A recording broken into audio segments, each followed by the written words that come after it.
Well, greetings and salutations, everybody. Welcome to my YouTube channel. My name is John Campea, and this is a companion video. Now, what are companion videos? Well, I'm often glad that you asked. See, every day on the John Campea Show, Monday through Friday, we take time to take your live questions that you guys send in with your tips. However, we often don't have enough time to get caught up on all the questions that get sent in. But if you supported the channel and sent in some great fun topics for us to talk about, I want to make sure they get answered as quickly as possible on one of our videos. And so we gather up the unused ones and we address them here on companion videos. And a little quick side note, I was going to record this earlier, but I just got caught up watching football and watching Tom Brady. Dear, I know you're not here to talk about sports or anything, but just this is remarkable, whether you're a sports fan or not. Tom Brady and the Buccaneers, a team that has not made the playoffs in, I don't know, a decade more. I can't remember how long it's been. Tom Brady's first year there, they make the playoffs. They win their first playoff game in over a decade. Then they win again tonight against the immortal and incredible Drew Brees and the New Orleans Saints. With that win, Tom Brady has now won in his career 32 playoff games. To put that into perspective, the second most winning playoff quarterback in history, Joe Montana, has won half the amount that Tom Brady has at with getting 16, Tom Brady has 32. And then there's three quarterbacks who are 14. It's John Elway, Terry Bradshaw, and the great Peyton Manning were the ones. So it's just incredible. So anyway, I had to finish watching that game. I couldn't get away from that game. Had to finish watching it. But now that that game's done, let's get on over and start taking your questions that you got sent in, shall we? We're going to start things off here with Chris, who writes, "Hey, John, love all that you do." Thank you so much, Chris. "Looking back, what was your favorite moment of Schnepp's The Death of Superman Lives, What Happened documentary? For me, it was seeing all the concept art that was created for the look of Krypton and Brainiac. Thanks and have an awesome day." Yeah, for those of you guys who don't know, let me bring this up here. Death of Superman, What Happened. Okay. So, the late, great John Schnepp, of course, made a wonderful documentary called The Death of Superman Lives, What Happened. And it was basically looking at this movie that came this close to getting made, that Tim Burton was going to direct, that Nicolas Cage was going to play Superman in. It was going to be called The Death of Superman. And asking, it was called Superman Lives, what it was called, Superman Lives. And then it kind of, just before it started shooting, it got derailed. And so he made this documentary about that almost happened film, The Death of Superman Lives, What Happened. It is wonderful. If you have not had a chance to see it, just go onto Google, search for the Death of Superman Lives, What Happened, and you should find a link to this webpage here where you can still today go and rent it or buy it or whatever, and I highly encourage that you do. At any rate, my favorite part of it has to be him interviewing John Peters. And of course, John Peters is that guy that if you want to see the most entertaining thing on YouTube ever, Kevin Smith, who was the writer of The Death of Superman Lives, What Happened, telling the story about working with John Peters. It is some of the most hilarious, crazy stuff you've ever seen. Just go on YouTube and search for Kevin Smith, John Peters, Superman. Just search that and you will find the videos of Kevin Smith talking about John Peters. Anyway, John Schnepp was able to get John Peters, the guy who was going to be the producer of The Death of Superman Lives, to talk about the experiences of almost making that movie. And those interviews were my favorite part of John Schnepp's movie. Again, if you guys haven't had a chance to see it, I highly recommend you go and check it out. Again, just search YouTube for The Death of Superman Lives, What Happened. You will come across this website where you can just go and rent it, watch it, whatever. It's forget that John Schnepp made it. It's a great documentary regardless, and if you're a film fan, you should definitely go and check that out. All right, thanks for sending that in, Chris. Okay, next up, we got Sgt Ward, who writes, "Hey, John, if you had the opportunity to go to Pandora, get an avatar body, and live with the Na'vi for the rest of your life, would you? With Anne, of course." Absolutely not. That would be boring as hell. Sorry, I'm a modern technology guy. I would have no use for that place whatsoever. I would, because of the depressing world that we live in. I would love to escape with that beautiful world. No. I mean, listen, I would totally go on vacation to what was the name of the Pandora? I would totally go on vacation to Pandora. gather up some unobtainium, make my fortune, but no. Sorry. No Netflix, no HBO Max, no Disney Plus. No, thank you. Nope. I mean, definitely would want to go and visit there. I mean, look, and it is, joking aside, what James Cameron was able to create in this idyllic world of Pandora. I mean, it was breathtaking and beautiful and gorgeous. It's absolutely stunning. But would I actually, if I had the magical option, just go and live there instead of in this world, even with all of its problems? Nope, not me. Not me. All right, thanks for saying that in, Sergeant. All right, next up. John writes, "Hey, John and crew. After doing some quick maths, I realized that this year we'll get 46 to 47 weeks of new MCU content if the movies won't overlap with the Disney Plus shows, and if other than What If, all the other shows will only have 6 episodes. Thoughts and thanks." Well, I'm not sure that that's true, because I mean, some shows aren't coming out until 2022. Right? They're not all the announced shows aren't coming out this year. So I'm not sure if that's true, but regardless of the maths, the fact of the matter is, for those of us who are fans of MCU content, and whether you're a fan of any comic book content, whether it's DCEU, other stuff, MCU, we've gone through a very long dry period. I mean, there are worse things because of the pandemic, but if, talking about in our little box, our world of movies, it's been a very long dry period. And we're getting rewarded by getting a year ahead of us with a lot of content. We've already had the first 2 episodes of WandaVision. I think if this holds up, it's going to be my wife's all-time favorite show. I like the first 2 episodes of WandaVision. I'm not falling over my heels in love with it, but I like the first couple of episodes. I really like the old, the homage to the old sitcoms, while at the same time teasing us with something deeper is going on. I'm looking forward to seeing where it's going, but man, we are going to get a lot of content this year. And, then we're going to have the theatrical films as well on top of all that. It's just an exciting time. And maybe that'll help make up for the crap fest that the last 12 months have been, shall it? All right, next up. Chris Flack writes, "Hey, John. Do you think we will ever see Blade, Spider-Man, and Morbius together on the big screen? Also, who's your favorite anti-hero and why?" Well, we'll take one question at a time here. Here's the thing about Blade, Spider-Man, and Morbius. When you ask, will we ever? Whenever you ask a question that has the word ever or could, the answer is always yes. Because ever is a very long time. Do I think we're going to see Blade, Spider-Man, and Morbius in the same movie in the next 2 years? No, I don't think we will, but it's possible. But listen, in Hollywood and in movie making terms, 5 years is an eternity. Who knows what'll happen in 4 years or 5 years? So if I had to put some money down and guess about whether or not we would ever see that, well, sure. And it could be sooner rather than later. I mean, look, with all the hints that Morbius could be taking part in the MCU, and of course we got Blade coming at some point, and Spider-Man. I mean, it could come sooner rather than later. So yes, the answer is definitely, could we ever see it? Yes. Do I think we'll see it in the next 2 years? I'm guessing no, but it's possible. I mean, these characters all have a certain level of connection, so we'll have to wait and see. Thanks for sending that in, Chris. All right. Augie writes, "When I was in 7th grade, my teacher showed us a movie that I fell in love with, but forgot the title to it and never saw it again. Yesterday, I saw your companion video and you pulled up the Life is Beautiful poster. My eyes lit up and instantly remembered. Life is Beautiful. Let me get this up here. Life is Beautiful.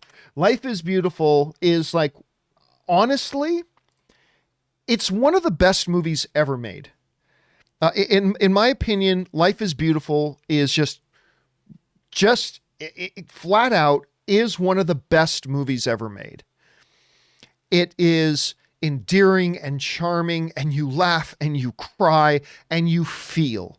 That's the thing. Like, I always talk about how I believe movies are experiential events, right? And movies need to make us feel something. Whether it's shock or joy or delight or thrilled or tension or sadness or whatever, movies are meant to be experiential events. And Life is Beautiful. There are very, very few movies that I've ever seen that just flat out make you feel the way Life is Beautiful makes you feel. You know, the old adage, you'll laugh, you'll cry. I don't think I've ever seen a movie that better relates to. So I'm really glad that I was able to remind you of that movie, and I'm really glad you have an appreciation for it, man. All right, next up. Orange Hand writes, let's say that Plagueis was in the sequel trilogy as some fans speculated.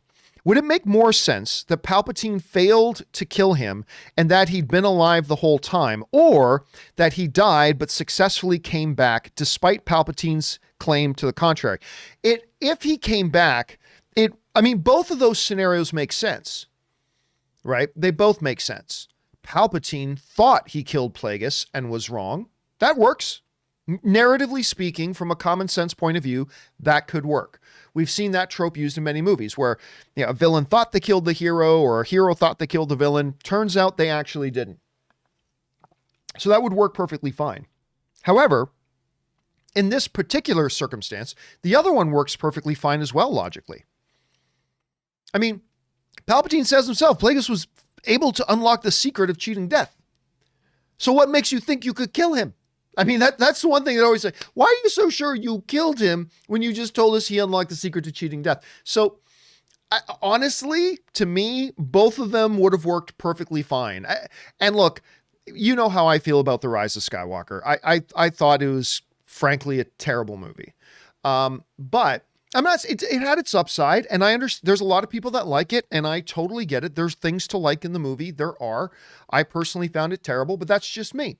We all experience movies differently. I didn't happen to like that one. That being said, I kind of feel like almost any other story would have made more sense and been better, and either of those two would have worked just fine too. Anyway, next up, Augie writes, thank you, John, and the film fan community. Now that I finally know the title of the movie, Life is Beautiful, I'm going to go rewatch it. I've always heard you guys talk about it, and I always assumed I never saw it. And now you know what it is. And again, I go on and on just about every chance I have talking about Life is Beautiful. And there's a reason for it. And seriously, guys, if you guys get a chance, go and check it out. I think you will be glad that you did. All right, next up. Dr. Green writes, hey, John, opinions on climate change, you worried? We're not here to talk about any of that. I appreciate you writing a question, Dr. Green. I do, but we evolve. I mean, even though climate should be a human issue and really shouldn't be a political issue, it is something that everybody has politicized. And so we don't talk anything hot button politics here on the show. Not because I don't have opinions on political issues. I do, but I usually share those on my social media channels. My YouTube space is meant to be a place that all of us are film fans and we all get to come together regardless of your thing. So we just avoid stuff like that. But I do appreciate you sending in a question nonetheless, Dr. Green. All right, next up. Sgt Ward writes, what's up, John? What is the most relaxing and calmest you've seen? What is the most relaxing and calmest you have seen? Do you mean what is the most relaxing and calmest movie I've seen? And you would recommend, I'm talking stressful day gone peaceful movie. Not really sure exactly what you're asking here. If you're asking about what movies do I put on that really make me feel peaceful and relaxed and calm, I'm going to say something that you're probably not expecting. Good comedies. Nothing makes me feel more relaxed and unwound and everything like laughing. I think most people would agree. I mean, you've heard the old saying, right? Laughter cures everything. And it's the funny thing is the science shows that like somebody who laughs a lot, there is actual real health benefits to it. But, to me, it's just, it's not a movie about an old man who decides to wander the forests and live with the beautiful creatures of the wood. No, I mean, that sounds very calming and everything, but honestly, like sitting down, when I've had a super stressful day, or if I'm in the midst of a very stressful time, popping on 40-Year-Old Virgin or Zoolander or Galaxy Quest or Noises Off or Anchorman or whatever, just a really good comedy that just makes me laugh. That nothing relaxes me more than that. So to me, It's just a really good comedy. That's what I would say at any rate, Sergeant. All right, next up. Rebel Plot Armor writes, on average, do you prefer the Star Wars Legends universe or the Disney canon books thus far? I enjoyed the Legend books a lot, and they certainly were not all masterpieces. However, for the most part, I have not really liked the majority of the Disney canon books. Look, they both have hits and misses. Like, while the Legends has the Heir to the Empire series, which we commonly call the Grand Admiral Thrawn trilogy, right? That came out decades ago. And those are some of the best Star Wars books ever written. They're fantastic. That said, there was a lot of terrible books. And a lot of people forget how many books came out. There were a lot of terrible, terrible books that came out during that time. And there are certainly a few that I really liked, and if you look today, there are certainly some poor ones. I'm not a big fan. Oh, I can't even remember the name. Let me see if I can just find the name of this thing.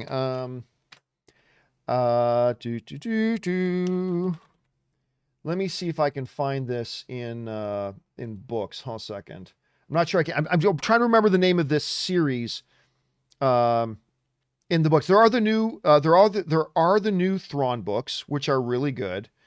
Damn it, what is the name of that recent there were 3 books and I can now not remember the name of them. But whatever. Those ones I'm not a very big fan of, and I can't even remember the name. I'm just scrolling through Amazon right now trying to find the name of these books, and I'm having a very difficult time doing it. Aftermath. What? I paused this for a second so I can find Aftermath. Those Star Wars Aftermath books, I did not like them. I also was not a big fan of the very first one.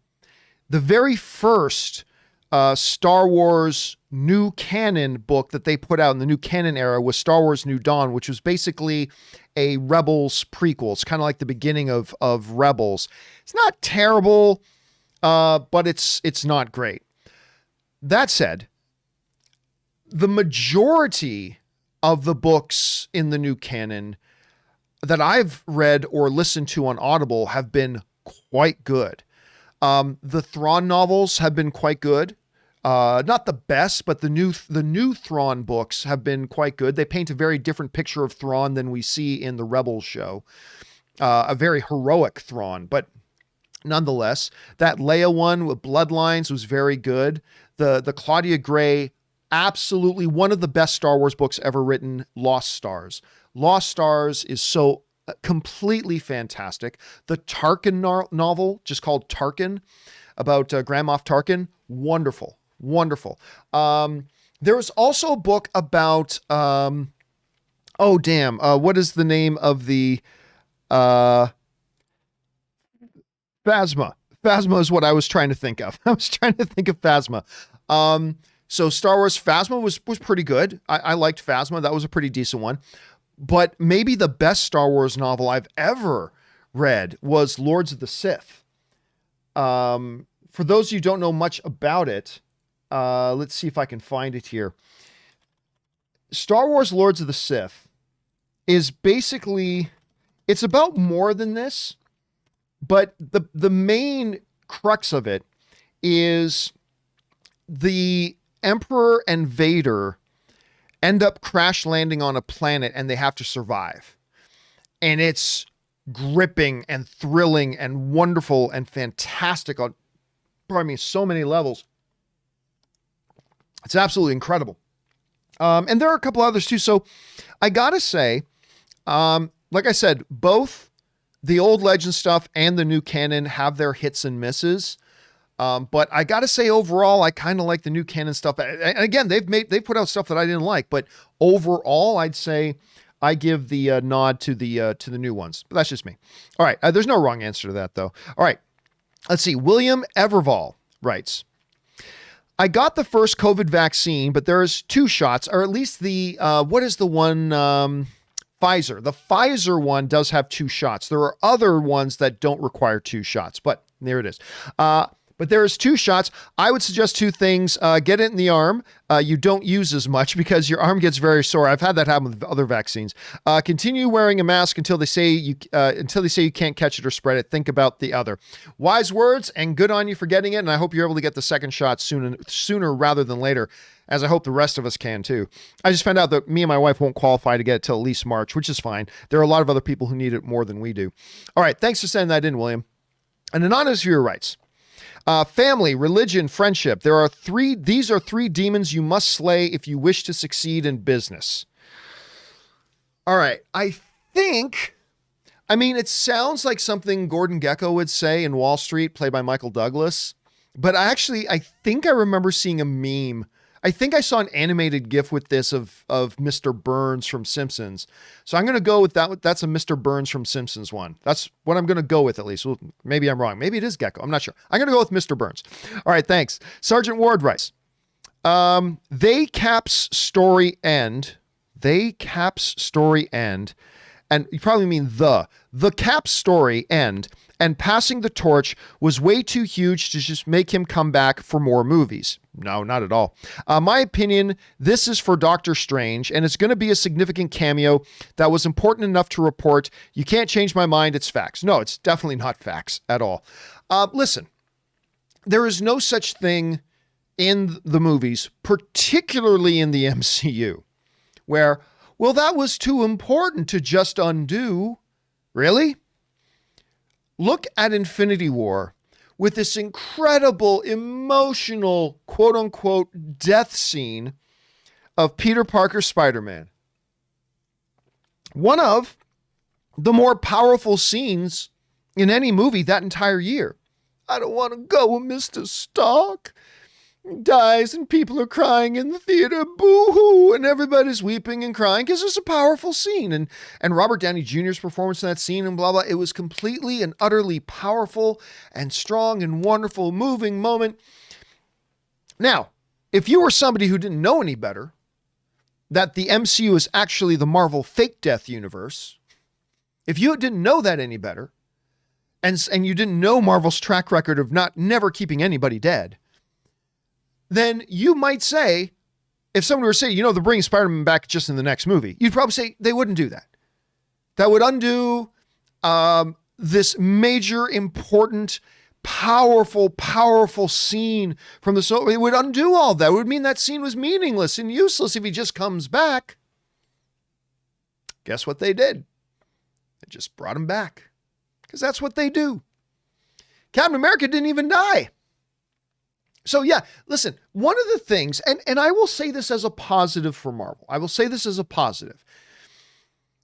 Marvel worries about what makes this movie in front of us right now the most entertaining for our audience. It doesn't matter what happened in previous movies. Those moments happened. See, here's the thing. Even when we watched Endgame, the moment we first saw Peter Parker dying on Titan and dusting in Tony Stark's arms, that moment we as an audience had happened. And that will never be taken away. Nothing will change that. That moment happened. We saw it as an audience. We had that experience. I mean, I didn't get too wound up by it because I knew he's just coming back anyway. But for a lot of people, that moment happened. Nothing that they can do in movies moving forward will ever undo that. Just like the fantastic, hilarious The Hangover does not get ruined by The Hangover 2. No matter how not great The Hangover 2 was, it doesn't matter. My experience with The Hangover happened.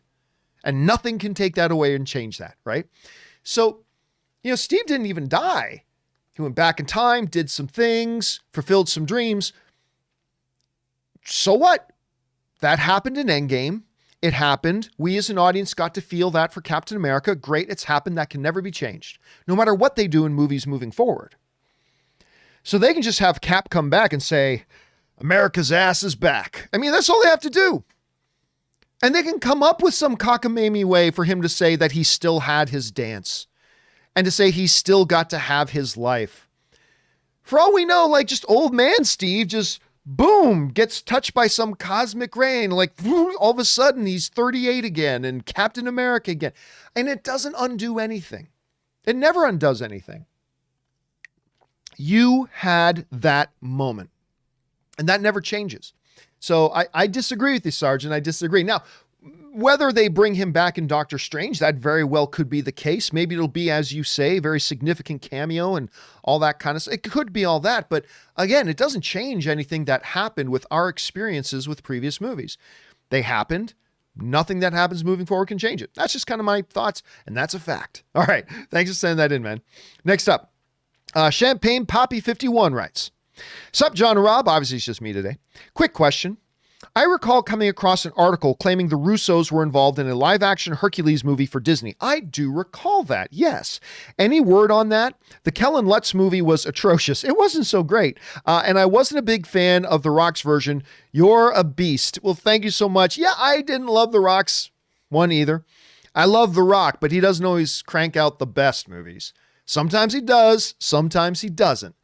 Hercules was not the best movie. Let's just call it what. Kellen Lutz. You know, I like Kellen Lutz. And he's actually got very good acting chops. He really does. And I just don't know if it was bad role selection that kind of created a stigma around him or whatever. I really did think for a while he was going to be, not an A-list star, but I really thought he was going to have a very, very long career. I don't know. For all I know, maybe he's a regular on a series that I don't watch right now. But yeah. Anyway, Kellen Lutz coming on. I have really heard nothing else about it. They don't seem to be working with Disney right now. I'm sure they love Disney, and I'm sure Disney loves them. But they're really getting their Agbo production company going. All that kind of stuff. I don't think. Let me just look up on their IMDb. Their IMDb page right now. I'll just go to Joe's page. And right now on Joe's page, he's of course one of the Russo brothers. Passing experience. Well, no, they've still got the Hercules thing listed as announced. That means nothing has happened. And it doesn't necessarily mean anything is still going. Now, this is him listed as a producer. What do they got going on with Hercules? Anything? Oh, they had Dave Callahan writing on it. Okay, that's interesting. Yeah, looks like nothing. Yeah, looks like nothing's really moved. So I don't know. At this point, I will just take a guess. My guess is it's probably scrapped. I don't know that. I'm not basing that on anything. I'm just saying at this point, having heard really nothing talked about it or reported on it in a long time, I'm going to guess it's just simply not happening. Again, that's just me taking a wild guess. It could very well could. Maybe we'll get a big announcement about it tomorrow, but that's where I'm thinking right now. I had totally forgotten about that. Thank you so much for bringing that up, Champagne. All right, next up. Connor S. writes, do you think Disney could be bringing back Chris Evans to possibly fill the void of T'Challa in the future of the MCU? Evans is only 39, and he's on record saying that he wants to continue playing the character. No, I don't think that. Listen, you already know what I think. I've been saying for over a year, ever since Endgame, Robert Downey Jr. and Chris Evans will be back. They just will. It may not be in a year, may not be in 2 years, it may not be in 3 years, but they will be back. So no, the tragic passing of Chadwick Boseman, I don't think had any influence on Chris Evans coming back. Not to mention the particular hole that the death of Chadwick Boseman leaves behind is honestly not one that Chris Evans can fill.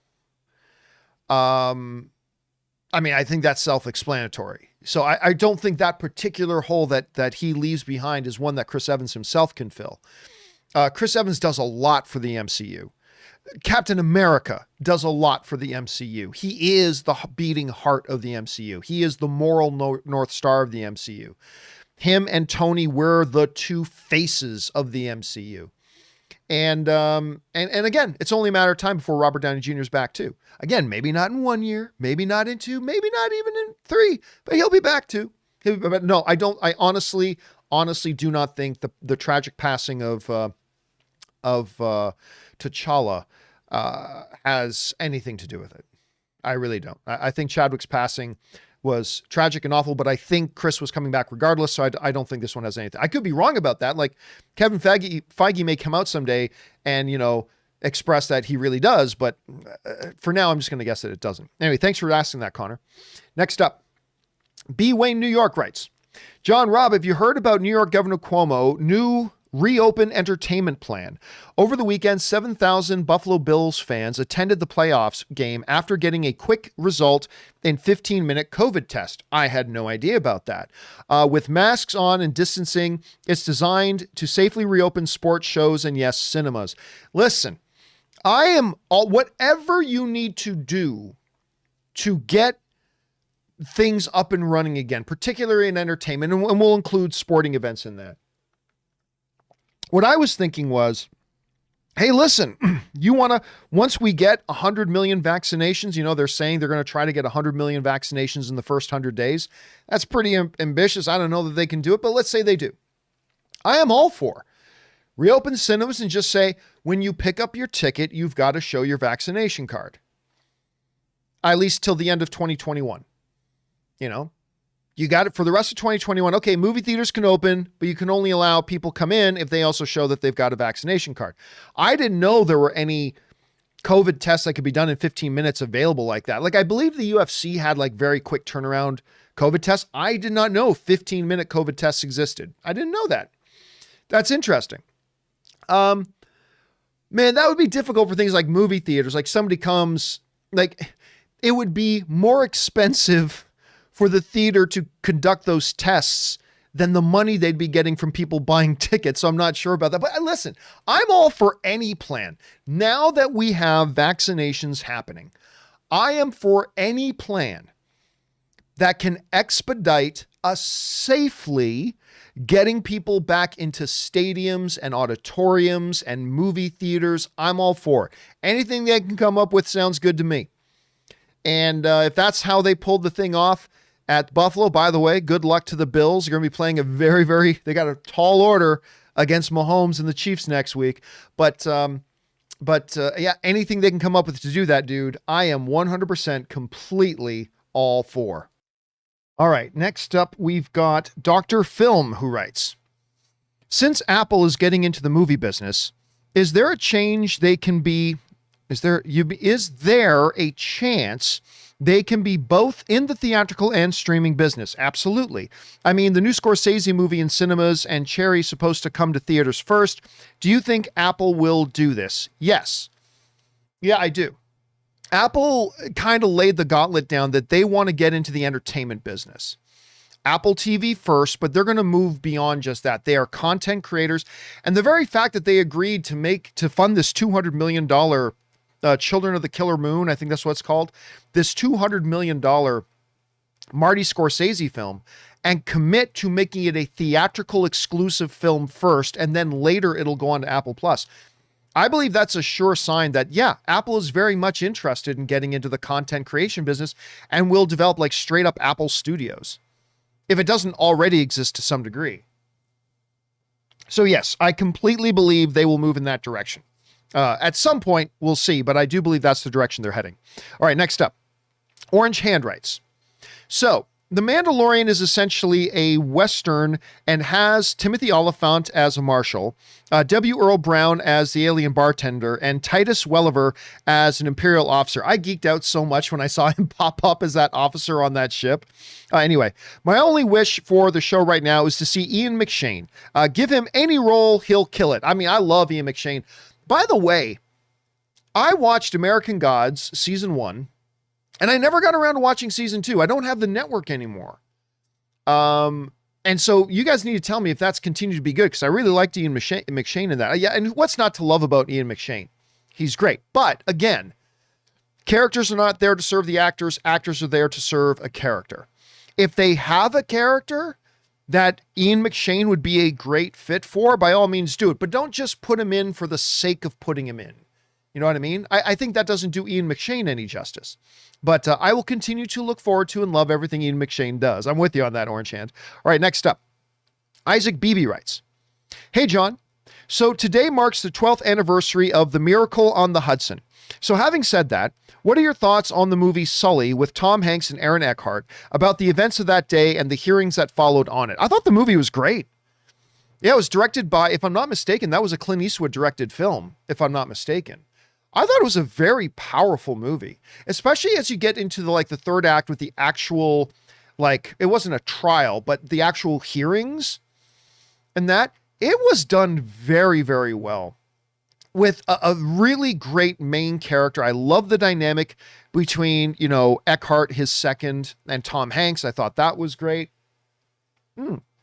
Yeah, I thought the movie was really good. I never followed when it was the actual events, when it was, I mean, after the actual plane landing in the river.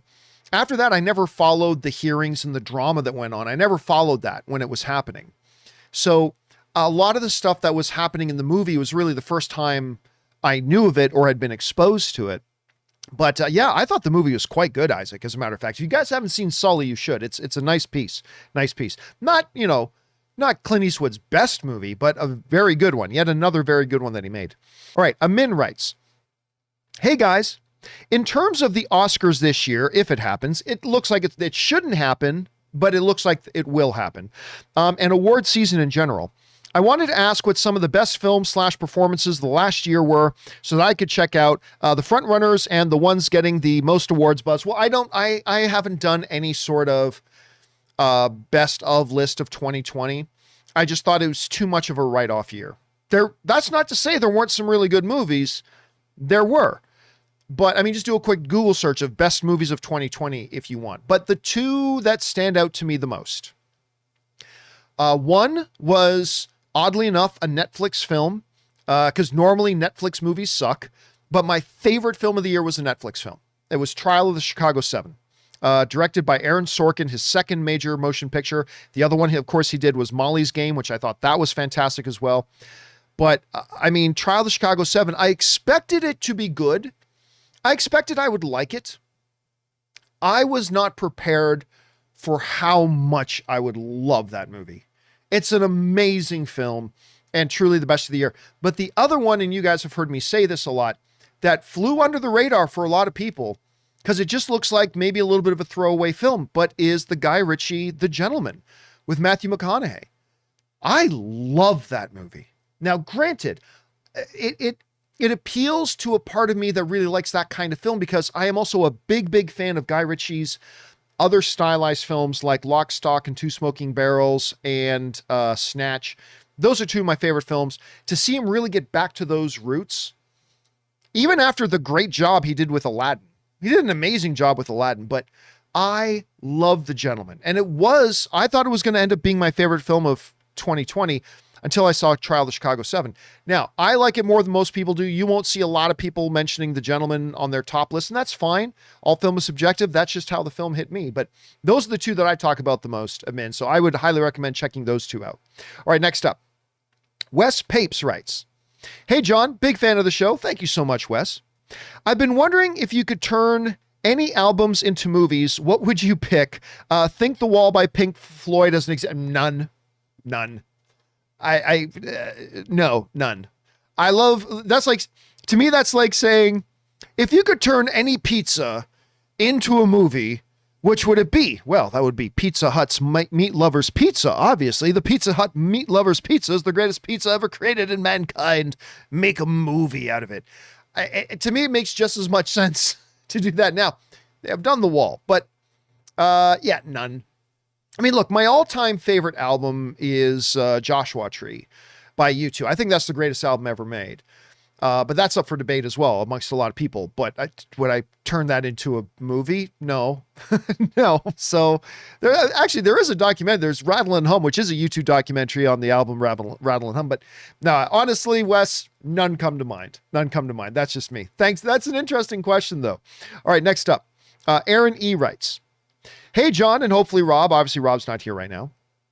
"I am a diehard Supernatural fan." Good on you. It was the only show I watched live when it premiered and when it had its series finale. Is there any TV show you watched live at the premiere and when it had its final episode? I can't think of any, not even Supernatural. I got on the Supernatural train a little bit late. It was either into the second season or into the third season that I actually watched an episode, thought it looked pretty good, and so I went back to the beginning and started watching from season 1, episode 1. Honestly, it looked like a throwaway CW show. I mean, that's what it looked like. But I gave it a shot. Kind of liked what I saw, went back to the beginning, fell in love with it. Can I think of any other show? Oh, yes, one. Well, two. I was late to the party also with Sons of Anarchy, so not that one, but Spartacus, which is my second or third all-time favorite show. I watched the premiere because my friend who was on this show, Erin Cummings, was one of the co-stars. She played Spartacus's wife in the show. First couple of episodes, some of the worst episodes in television history.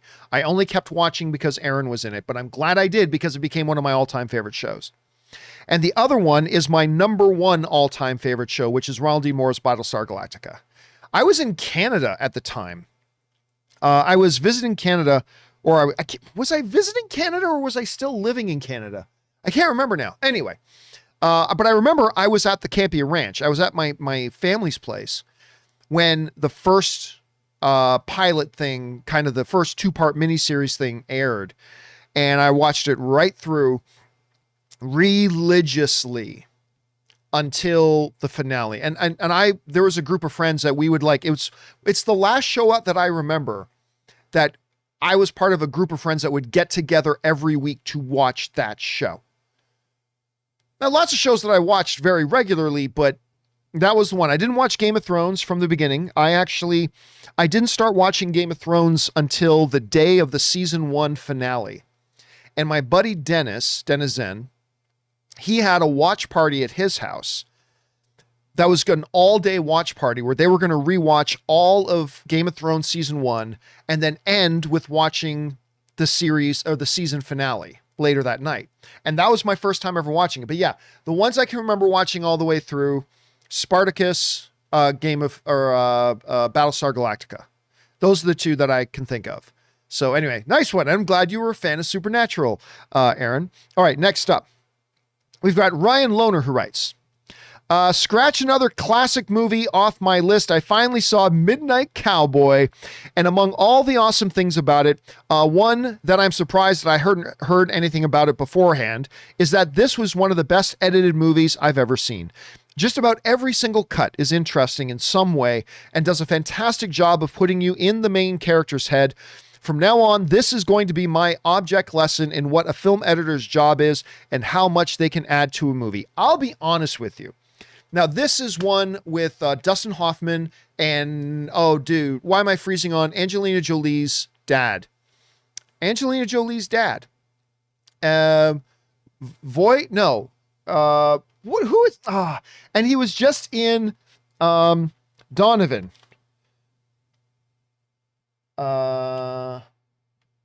Jose, Donovan. He was just in Donovan. That's what he was in. The show. And I want to say Voight? Ray Donovan. That was it. Ray Donovan, the series with Liev Schreiber. And it was, why am I freezing on this guy's name? John Voight. I knew it was Voight. John Voight. So it was John Voight, and it's great. But I got to admit, it's been a good 10, 15 years since I've seen it. Voight, Dustin Hoffman.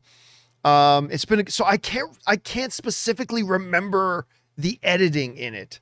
But now you've totally made me think about it, and now I've got to go back and watch it again just so I can see the editing. Because now that you're talking about the editing, now I got to go back and watch it again.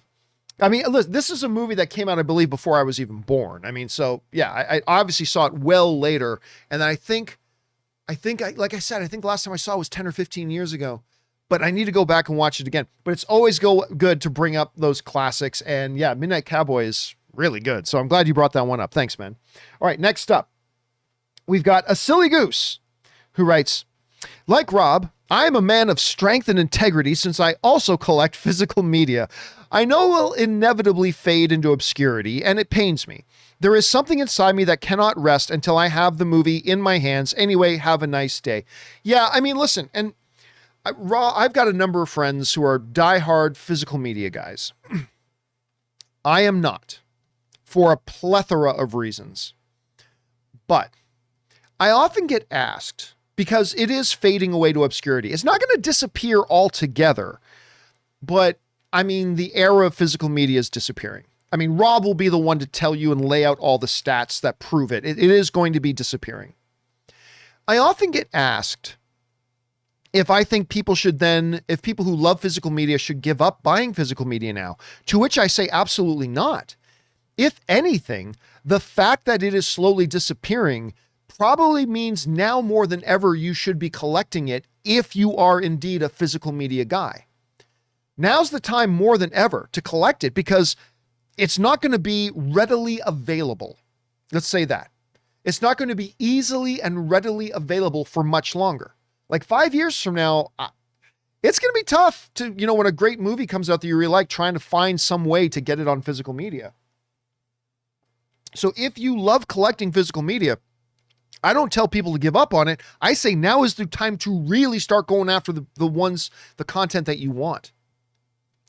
Because between the fact that, the biggest and most major Blu-ray player things, they're just not making them anymore, despite the fact that the sales have dropped continuously, like exponentially year over year. Again, Rob's a good one to give all the facts on this.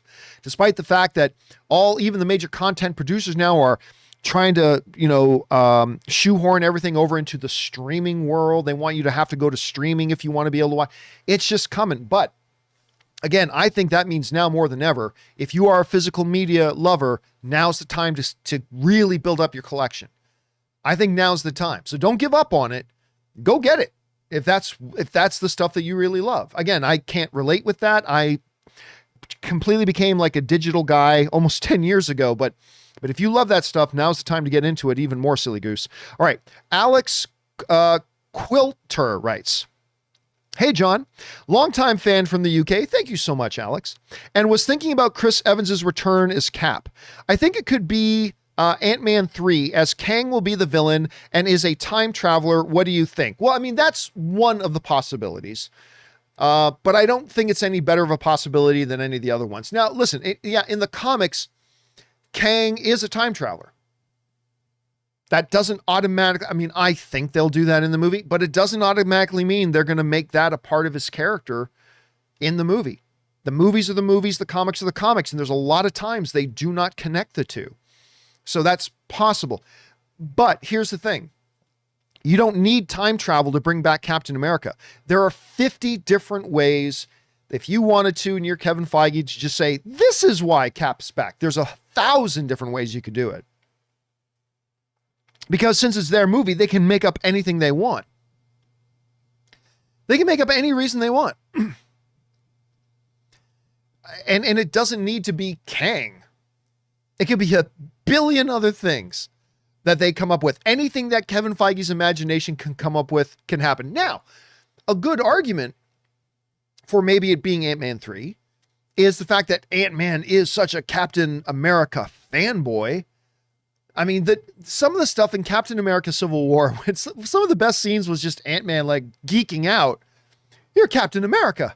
I mean, you're great too, but you're Captain America. I mean, that is some of the most charming, best stuff. So that would line up. But again, it's possible. But I think there are probably some other options that are more likely. But just add another one to the list, man. Add another one to the list, Alex. Either way, I'm just excited to see him back. Whether that's probably not going to be for a couple of years that it actually happens, but I'm excited for it either way. All right. Next up, Phil Costa writes, "Greetings from Portugal." Thank you, Phil. Good to meet you. "Today, January the 15th, is my 40th birthday. And happy birthday to you, my friend. And I decided to treat myself by sending my first tip to my favorite YouTuber, which has been a part of my life since the AMC days." Oh, thanks so much, man. I appreciate that, dude. "For you and Rob, how was it when you turned 40? Any changes? Thanks." Not really. I mean, to me, the most devastating birthday to me was 20. I hated the 20th birthday. I don't know why. I think I've told the story before, but I was really in a funk about I wasn't a teenager anymore. And I was so cognitive of that. Like I was so aware of I'm not a teenager anymore. And I don't know why that hit me really hard. Every other birthday since then has been perfectly great. Fine. No real major, like new revelations about life at a certain, no, never had any of that myself, but it was turning 20. But regardless of that, I hope you had, this is now a belated birthday, but happy belated birthday to you. Thank you for being around since the AMC days, and thanks for participating in our community, man. I appreciate that. And I hope you have a fabulous year in front of you, my friend. All right. Thanks a lot for that, Phil. Next up, Caleb writes, TV shows you should watch. The Americans. I do want to watch that. I keep hearing nothing but good things about it. Yellowstone, another one, the Kevin Costner one. Everybody says good things about it. Westworld, I have watched it. Not a big fan. I didn't watch season 3. I haven't watched season 3. I was going to watch season 3. Like, I saw the trailer for season 3 and I thought, that looks really good. But I got to tell you, I actually don't think it's that great, the show. Now, maybe season 3 would change my mind. And, when season 2 started, I was like, this is better than season 1 was. And then it kind of fell off for me. That's just me. Man in the High Castle, I did watch a bunch of that. Ballers, I did watch Ballers. I enjoyed that. That's Dwayne "The Rock" Johnson. It was the first real big significant thing, I think, John David Washington did, who's the star of Tenet, Denzel's son. I think Ballers was the first thing he was really in. And many more. Have you actually seen any of these? If so, thoughts? Well, there you are. There are some of my thoughts on that. But yeah, man, I liked Ballers. It was basically, Ballers was an attempted Entourage ripoff. But they did it pretty good. It wasn't as good as Entourage, but they did it pretty good. And I enjoyed that show. I liked watching it. All right, next up. Aaron Schrader writes, you don't have to respond, but I just learned that Collider cannibalized a well-established YouTube channel, The Binger, to get the subs. They're saying it's their main channel. The original channel, the one you started, is now Collider Extras. Mad for you. Well, now look, honestly, and while I appreciate your desire to, want to get upset by it, here's the reality.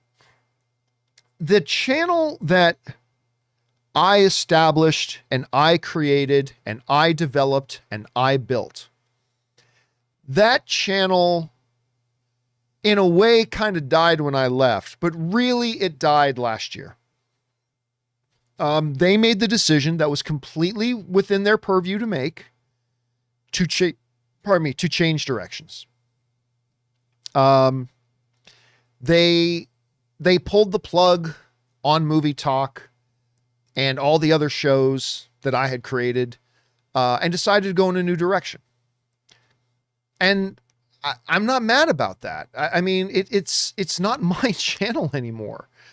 So I was cool for that. Now, what I wasn't cool about was certain statements that got made a little bit afterwards. And obviously I was very public about that because I believe that somebody who had worked there was taking direct shots. Somebody who was there and was earning a living and a paycheck off of the work that I did and the content that I created. And they came out and said a bunch of disparaging things about that content and about the people that I had hired and brought on and so forth. And I got very upset about that, but that's a separate issue. That's actually a separate issue. The issue of them going in a different direction and now doing things that they feel they need to do to succeed. I have no issue with that. Look, the channel that died when they pulled the plug on all those shows, the reality is, as I look back, they were all starting to fail, right? They were all starting to fail. The viewership had dropped by, I think, like 90% and all that kind of stuff. I honestly, look, take this how you will. I don't think the channel that I created was going to succeed long-term without me there. I think they could have succeeded doing different things with a very rich talent pool that they had at that time, many of which of that talent pool was talent that I brought there and that I had hired and that I had recruited. But I think they just continue to try to do the channel as it was without the person who is the architect of that channel there to run it. And, you know, when I left Collider, I've told the story before. When I left Collider, I had dinner with, with the owner, after I had already announced I was leaving, and I gave them a bunch of things. And I said, here's what I think you need to do. Just as my parting gift, here's what I think you need to do. You need to do A, B, C, D, and E, right? I gave them a list of things that I thought they needed to do to really position themselves for success in a post John Campea world. Success that would even exceed what the success we had had while I was there. And as was their right and their purview, they didn't take any of the advice I gave. Every single one of the points and suggestions I gave them, they immediately dismissed, which is fine. That's their purview. I'm not going to pretend like I haven't been given good advice in my life that I ignored and then later look back and go, so-and-so suggested I do this before and I didn't do it. I mean, it's happened to me. It's happened to you. We've all got it. We've all got it. We've all got points in our lives that we were given good advice and we didn't take it. We've all got it. But I gave them what I thought was some really good advice that I think would have positioned them with that really rich talent pool that they had to continue to grow and exceed and go beyond where we were already at. But they didn't. And they just started to decline immediately. And it kept declining and kept declining and kept declining. And then eventually what you need, listen, as a business, just in life in general, at some point, if something isn't working, you need to recognize that something's not working and make a change. And that's true of everything in life. You've got to recognize that something's not working. And if you've tried everything and things continue to not work, you need to make a change. That's true with, the type of fertilizer you use on your lawn. That's true of the type of software you like to use on your personal computer. That's true of the type of phone you decide to carry in your pocket. And it's true of if you're an online creator. At some point, you need to recognize if something isn't working. And if it's not working, you need to make a change.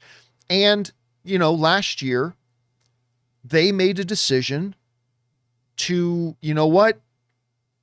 it's time for us to end what Collider Video was and try to start something completely different and new. And they did. So they killed Movie Talk and they killed a lot of the John Campea era shows.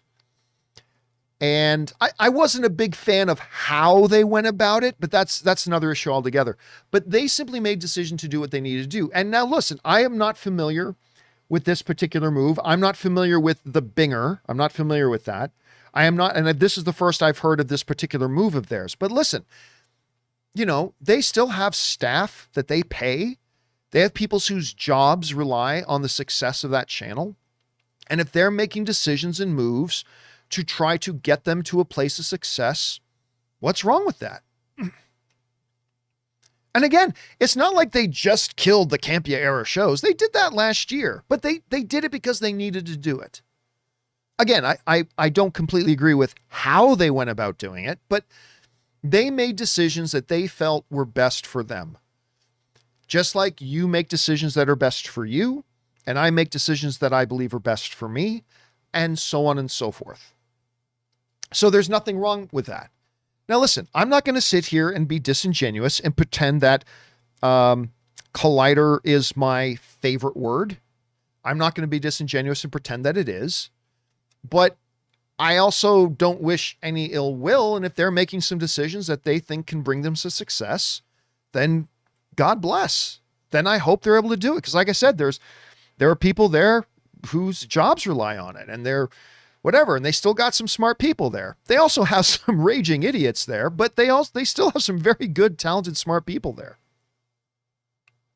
Anyway, so I see nothing wrong with it.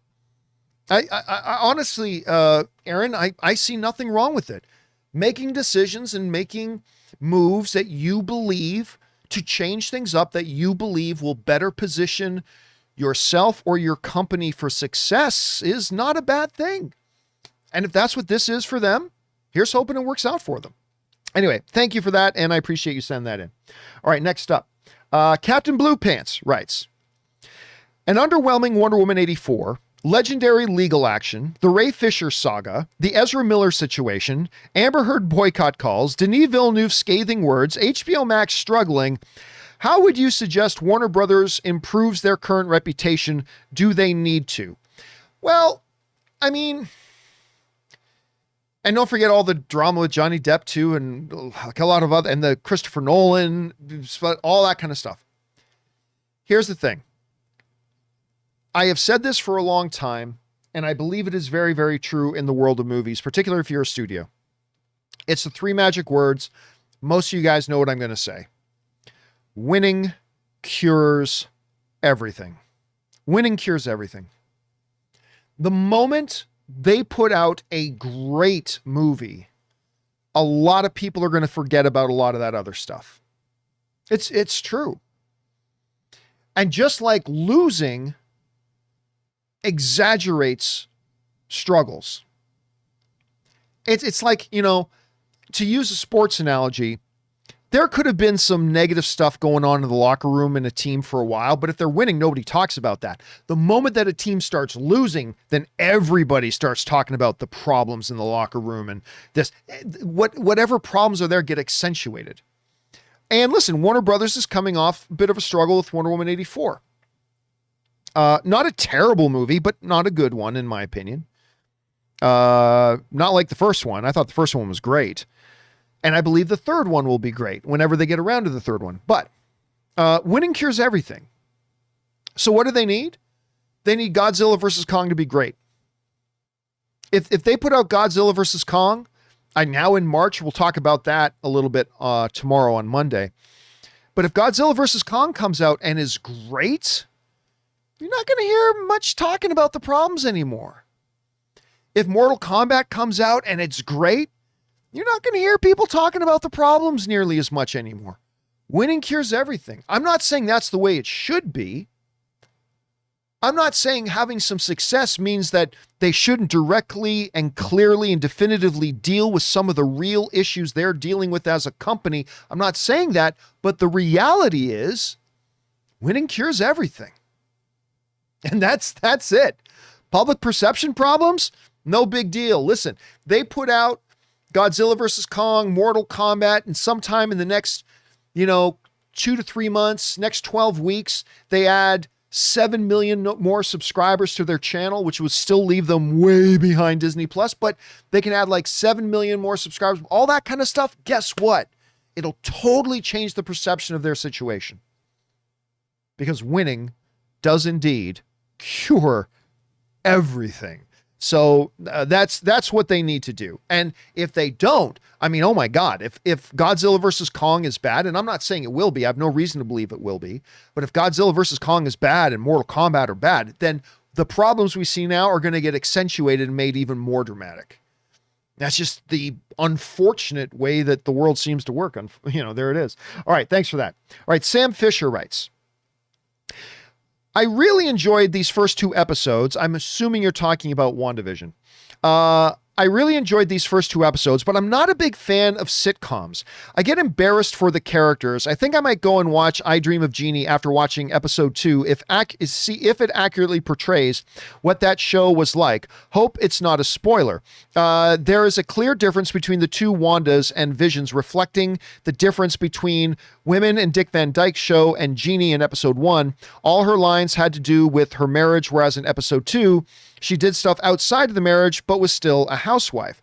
Vision, on the other hand, was a little bit of a buffoon in episode 2 when compared to episode 1. The mix-up in episode 1 almost seems to be Wanda's fault for assuming anniversary, but Viz saves it. But in episode 2, it really is an accident, or at least no one's direct fault. Yeah, listen, I think everything you just said to me is part of the charm of it. Now, again, I am not the biggest fan of WandaVision. All right. I don't think it's the greatest thing we've seen in the MCU of all time. Right. Let me see if I can just bring this up here. I don't think that at all. I don't think that at all. But I think it is very charming.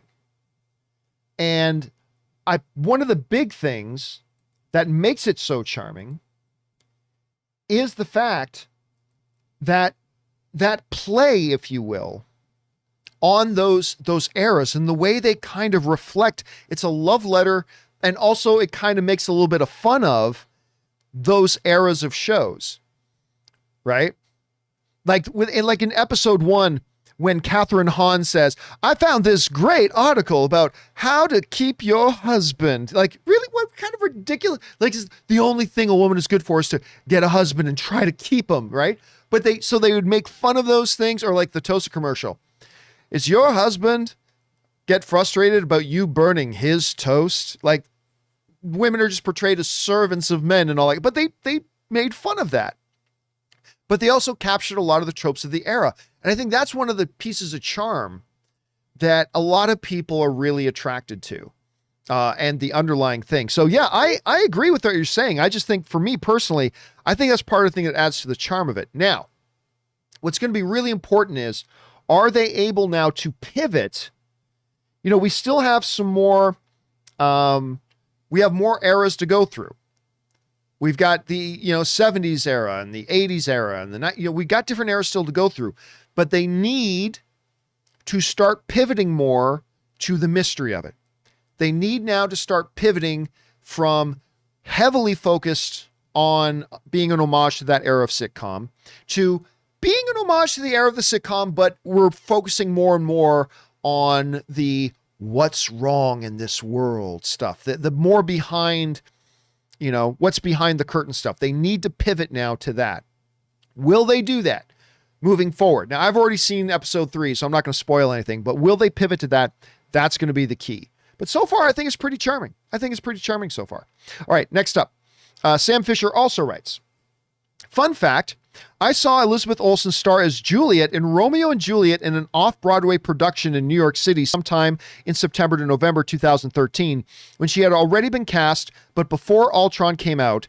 Didn't make the connection until after I saw Ultron. Still think about it sometimes. I'm glad you brought that up, because somebody mentioned to me the other day saying, wow, like I think maybe Elizabeth Olsen became a bit of a better actress after the first Ultron. And it's like, you don't understand. Elizabeth Olsen she's an Academy Award nominated actress before the MCU. And she's done Broadway, and she is uniquely talented. She is a fabulous actress.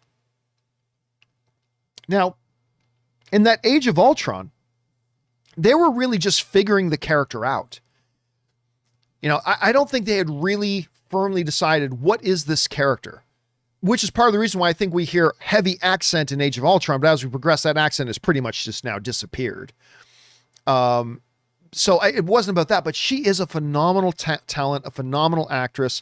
But before the MCU, like you're pointing out here, Sam, Broadway, before the MCU, she had Academy Award nomination to her name, and she's going to probably have more in her future. Whether she wins one ever is a very difficult thing, but I think she'll have more nominations moving forward. So anyway, I'm glad you pointed out, and that's quite an experience, man, to be able to look back and realize, yeah, I saw her before she was a huge, huge deal. That's pretty cool. Thanks for sharing that. All right, Sam writes, over under 10% that Aaron Taylor Johnson shows up in the 80s or 90s sitcom episode of WandaVision as Wanda's freeloading brother. All right, that's a great question. On the one hand, no, I don't think they're going to bring Aaron Taylor Johnson back, but since this is mostly all fantasy, the idea of her incorporating a vision, no pun intended, a vision of her deceased brother who meant more to her than anything else in the world, that she would manifest that brother in this vision, in this reality she's in right now. That's not far-fetched. Now, I still don't think it's likely, but you're setting the line at 10%, very, very low. So I got to take the over on that. I'll take the over on that action all day.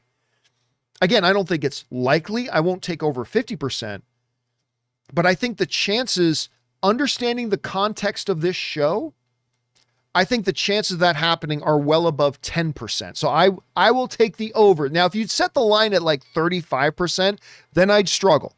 But at 10%, to me, that's an easy call. I'll take the over on that. All right, thanks for that, man. Next up, Quintus Deschen writes, 1 to 4. 1 of 4. Happy Friday, John Campea crew. Well, this obviously came out on Friday after the show was done. Happy Friday show, Campea Show crew. John, my man, you took a question of mine a while back pertaining to Diana in armor and Eternal's Thena. You misunderstood. It wasn't a question of comparing the two. After seeing the glimpse of Wonder Woman kick ass in the armor, I couldn't help but to get excited about seeing Jolie kick ass in golden armor as well. Not saying they're identical. I only brought in the armor and warrior traits because I simply love seeing warrior women kicking ass on screen. Also, my wording could have been confusing, so I'll ask what I meant in a different way. Knowing Jolie's action heroine track record, are you excited to see what she brings to her character and the Eternals as a whole? Thanks again. Much love. I listen to the show nightly at work and watch live when I'm off. P.S. I wanted to send in one whole $20 tip. However, my thesis statement of question didn't allow that. No problem. Okay, so the basic question of, am I looking forward to seeing Angelina Jolie in Eternals? Of course. Of course. Absolutely I am. But I'll tell you this, I'm not looking forward to her being in it because of her history in action films. And she does have a good history. There's Salt, Wanted. A lot of people crap on Wanted that she did with James McAvoy and James McAvoy.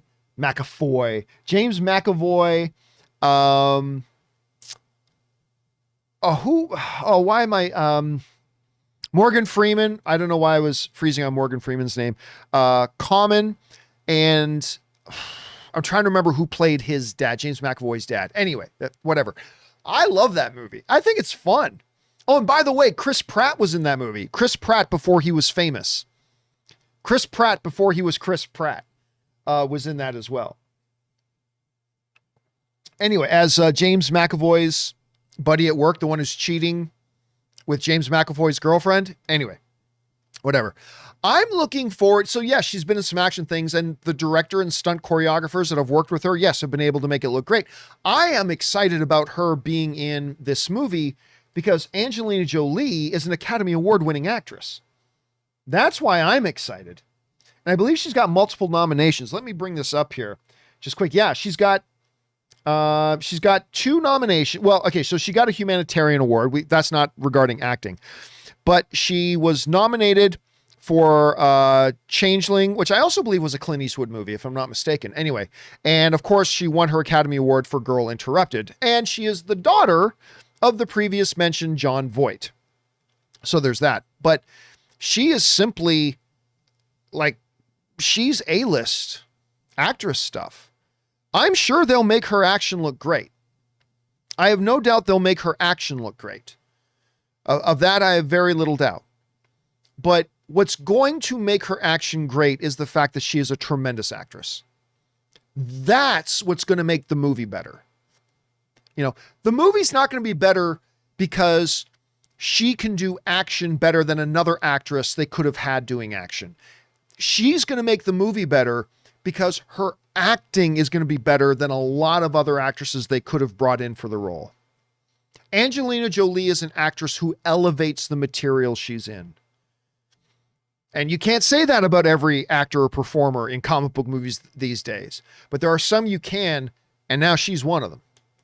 So yes, I am absolutely 1000%, my friend, Quintus, absolutely looking forward to seeing her in this movie because she is just that caliber, that level of an actress. Anyway, thanks a lot for sending that in, man. And thanks for listening to the podcast, dude. I appreciate that. All right, next up, Sgt Ward writes, do you think when HBO Max will inevitably goes international and hopefully a retitle, their numbers will start to catch up to Disney Plus? Also, why would releasing their slate on their Sergeant, you need to work on your wording because sometimes it's difficult to read your message. Okay. Also, why would releasing their slate on their would boot subscribers when they're only, I'm not quite sure what it is you're asking. Anyway, when they go worldwide, will that boost their overall numbers? Absolutely it will. The problem, of course, is that even when you just compare domestic numbers to other, like Netflix's US numbers or Disney Plus's US based numbers, they trail desperately far behind. And they have a long way to go. And I don't know that their content has nearly as much international appeal as, say, Netflix's or Disney Plus's does.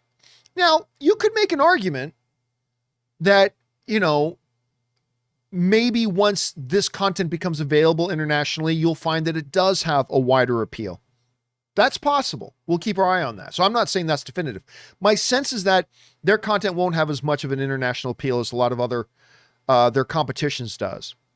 So I'm not sure, but that is something they need to get to. Now, before, you know, somebody wrote in and says, I can't believe HBO Max launched without being international. Well, guess what? Every major streaming service launches without being in every market. See, like even Disney Plus took a long, Disney Plus still isn't in every market. It took them a long time too.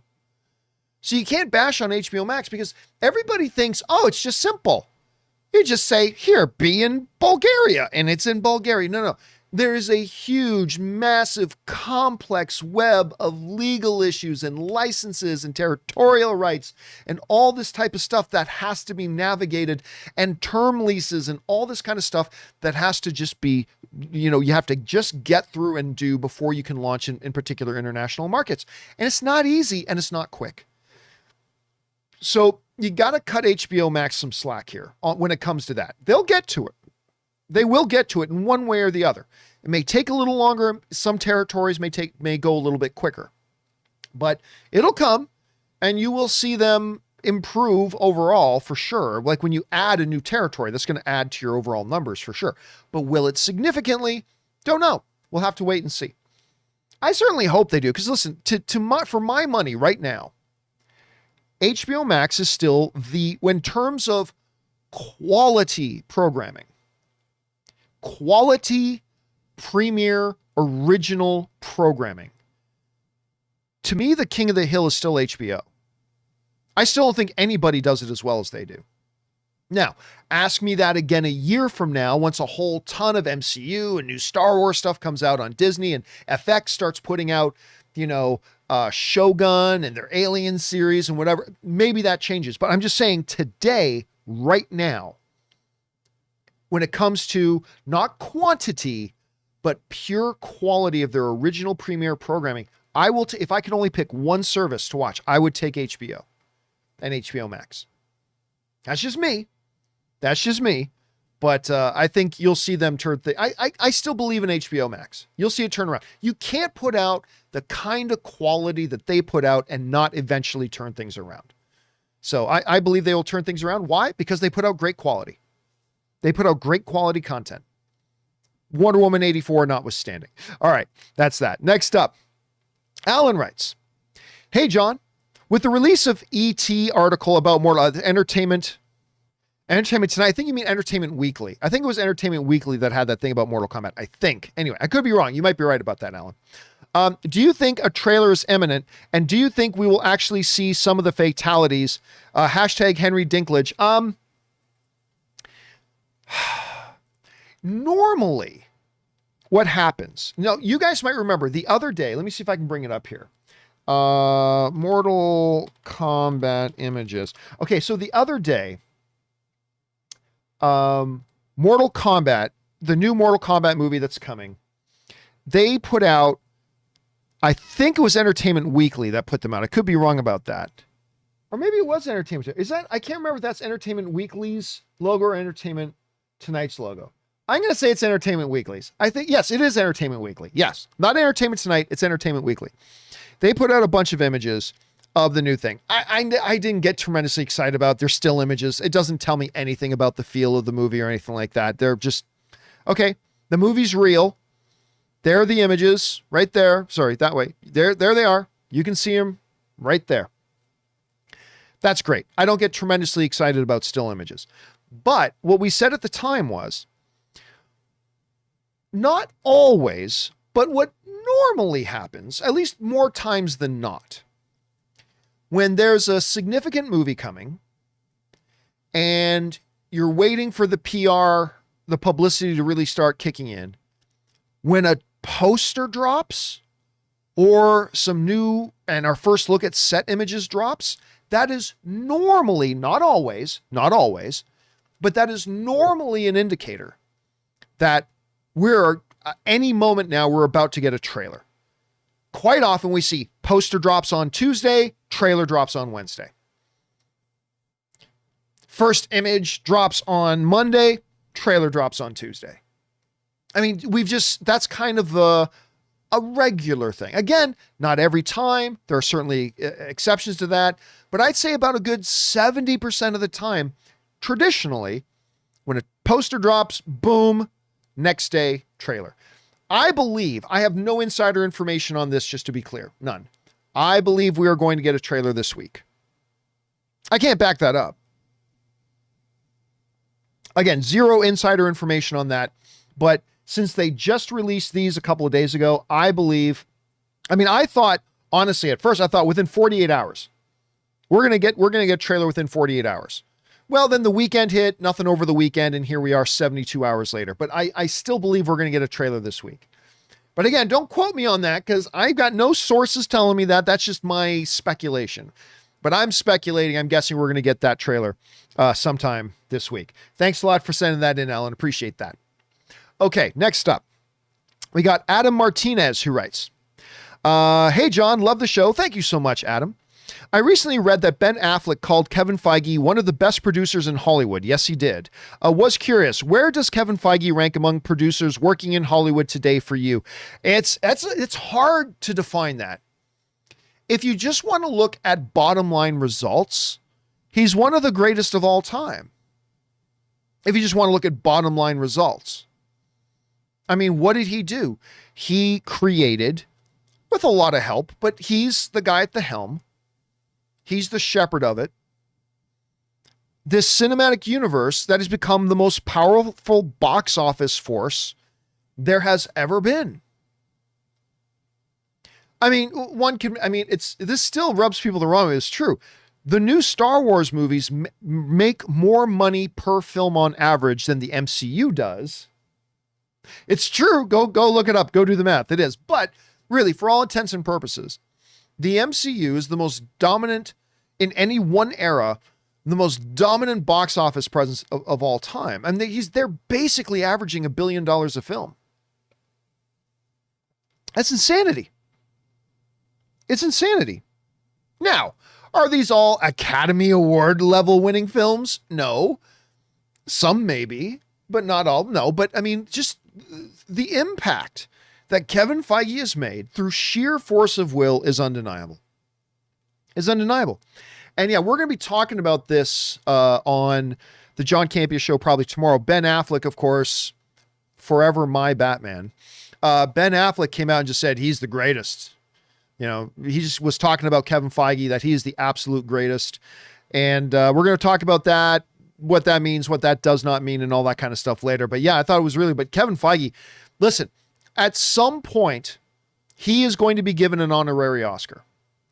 I mean, he may win an Oscar for like if an MCU movie someday wins Best Picture, if an MCU movie someday deserves Best Picture and he wins, he's going to get an Oscar. But if that doesn't happen, at some point down the road, Hollywood is going to be giving Kevin Feige an honorary Oscar for achievement, for a lifetime achievement. And it's hard to argue against that. He absolutely did. And Kevin Feige, we trust, Adam Martinez. All right. Thanks for sharing that, man. Next up, Craig Stratton writes, one thing that does concern me going forward in the MCU is how will these new shows on Disney Plus affect the movies? Will movie fans be expected to watch the TV show in order to understand what's going on in the movies? That is a completely fair question to ask, Craig. And the only thing I don't have a crystal ball. I can't look into the future. What I will say is, let's look at what the MCU has done. Okay? Let's look at what the MCU has done.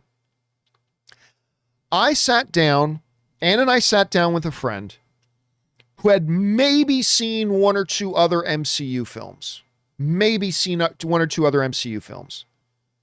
And they watched Infinity War and Endgame, and they never 1 second felt like they were lost.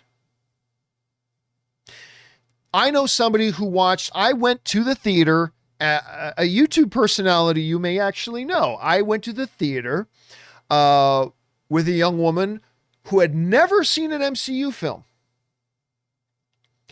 And was going in, I had, Ann couldn't go, so I was going to go see this screening of Civil War and brought this person with me. Had never seen any other MCU film yet up until that point. Never for a second felt lost watching Civil War. Now, are you going to be able to appreciate all the nuance and all the references in some of the MCU movies if you hadn't seen a number of the previous ones? Obviously you won't. You won't pick up on all of them. But will you as a film fan be able to sit down? Can you as a film fan sit down in front of Thor or Thor Ragnarok or Captain America Civil War? Can you sit down and watch one of these movies and appreciate them as self-contained movies? Even if you do miss out on some of the nuance and some of the references, can you still enjoy it as a full, complete movie? Or will you be completely lost and you can't appreciate the movie because without seeing all those other films, you'll just never get it? The answer to that question is no. And therein lies, I would argue this, therein lies the most brilliant thing and the biggest key to success of Kevin Feige's MCU. And it's not what any of the fanboys like me would point to. It's something far, far more important. Is that basic premise that while the MCU is all interconnected and while they definitely build on each other here and there and to create this overall collage, the reality is he makes each movie in such a way that if somebody is coming along to the movie theater who has never seen one of the other MCU movies and they're sitting down for their first MCU movie, they are not going to feel lost. They're going to come in and be able to totally get their movie. And this is key. Kevin Feige specifically makes sure that his directors make these movies in such a way that anybody can enjoy them, even if it's the first time they're watching an MCU film. And because of that, the MCU popularity has just grown and grown and grown and grown. If he had made the 7th MCU film in such a way that you would never understand it if you didn't watch movies 1 through 6, guess what? Their fan base isn't going to grow. People are going to watch one of the MCU movies and go, I have no idea what's going on. I'm completely lost. Whatever. I tried the MCU once, wasn't for me, blah, blah, blah, blah. The single most brilliant thing that has contributed, and maybe the most important thing that has contributed to the dominant run of the MCU, first and foremost, making great, exciting, thrilling movies that the audience enjoys. Yes, but beyond that obvious one, is the fact that Kevin Feige, in partnership with his hand-picked directors, makes sure that every movie is a viable, standalone movie in many ways that a new audience member can just come in and sit and watch.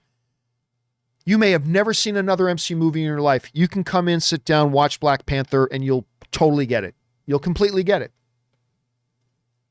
You can come in and watch Spider-Man Homecoming, and you'll totally get it. You'll completely get it. You can come in and watch Ant-Man.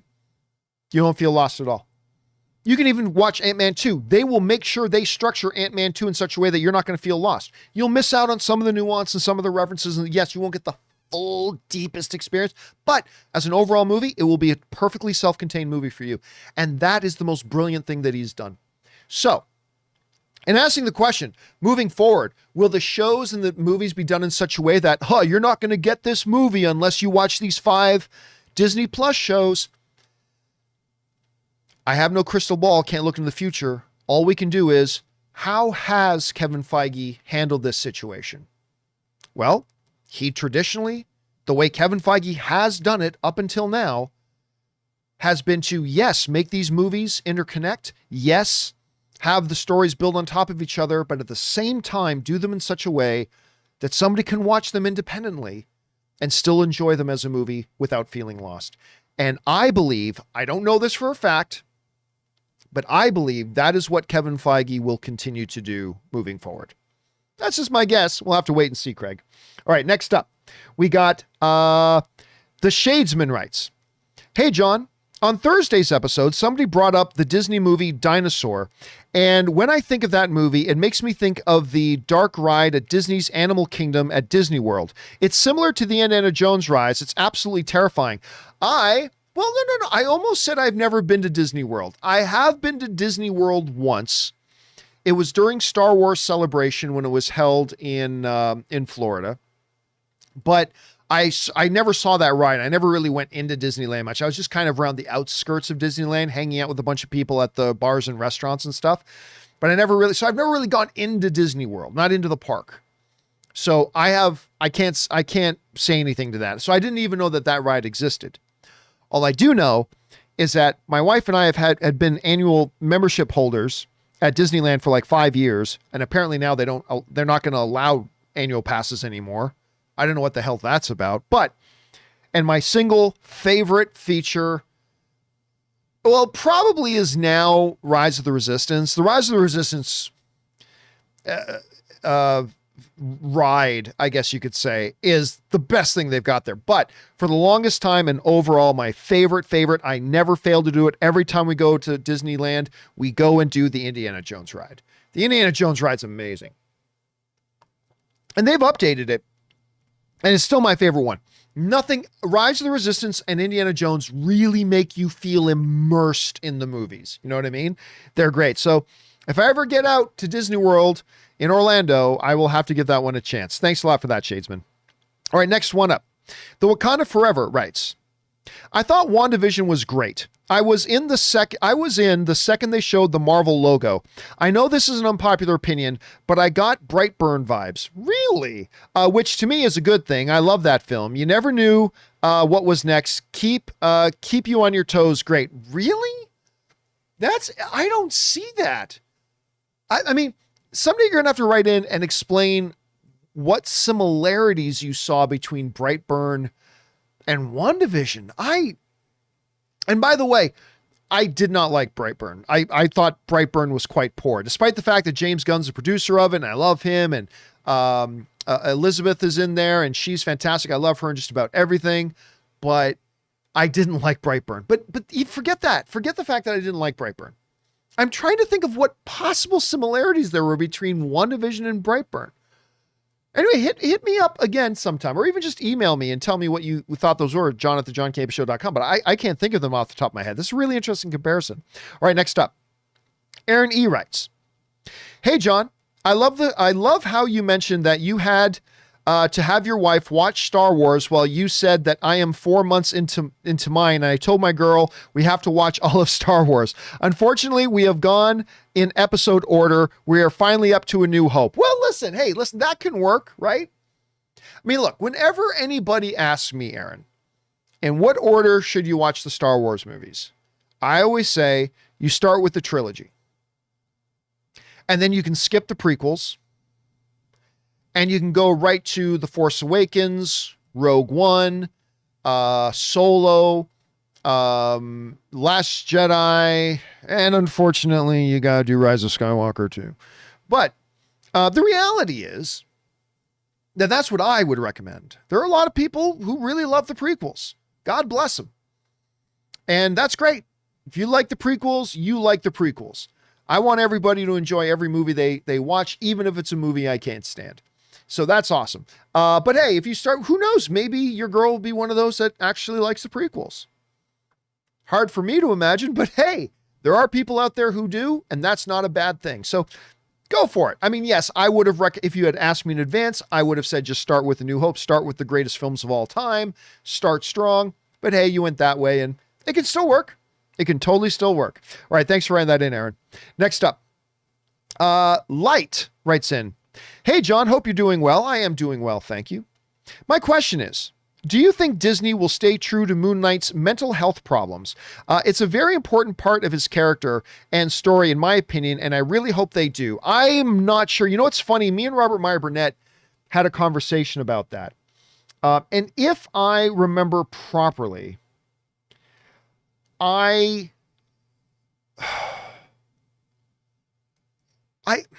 think Rob, now look, he may totally correct me on this later. I think Rob said he would like to see that too, but he doesn't think it's essential. Now I could be wrong on that.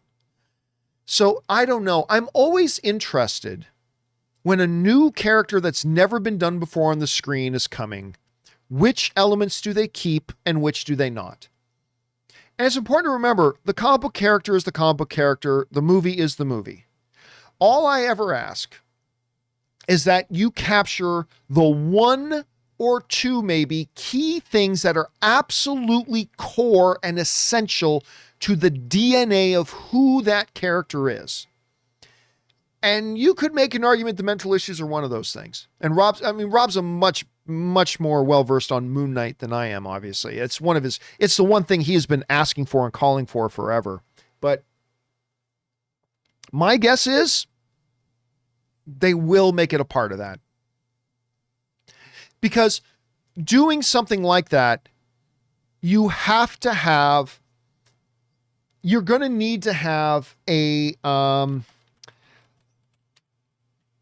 you're going to need to have an absolutely incredible actor to play it. Right?